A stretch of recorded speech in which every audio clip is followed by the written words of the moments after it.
I think that really the majority, the core of the Hep C epidemic is among people who use drugs.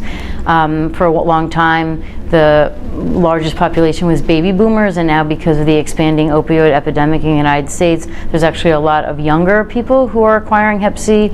In many states, there's been a greater than 200% increase of new Hep C infections, and they're primarily people who inject drugs. And so it's going to be very important if we want to talk about potentially eliminating Hep C in this country or reducing Hep C prevalence dramatically. We're really going to have to reach out to people who use drugs. And I think one of the best ways to do that is to try to integrate drug treatment with Hep C treatment. So if people are coming into methadone clinics, we should be able to offer them the methadone treatment but also offer them Hep C treatment. And vice versa, if people are coming into an ID clinic or a primary care clinic for Hep C treatment, then being able to offer them buprenorphine treatment for their opioid use disorder, or at least having the ability to link them to drug treatment, is going to be crucial if we really want to make an impact in this disease.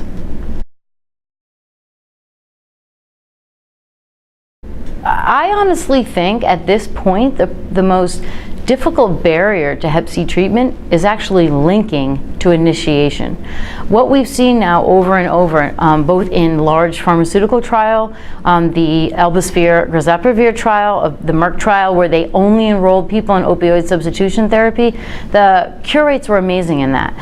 There's the Prevail study that was just presented a couple of weeks ago at INSU conference, again, treating people in methadone clinic. All the SVR rates were greater than 90%.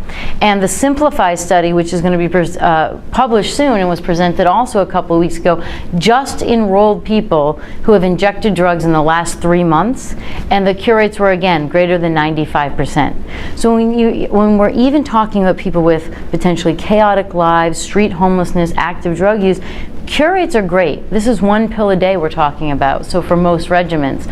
So I think what the biggest problem in terms of Hep C treatment is actually getting people linked to care. And right now our primary platform to do that is in specialty care, hepatologists. And although hepatologists are great Hep C docs, I think if we're going to reach a larger portion, we need to be treating in our HIV clinics, in our ID clinics, in our primary care clinics, and really reaching a broader breadth of people.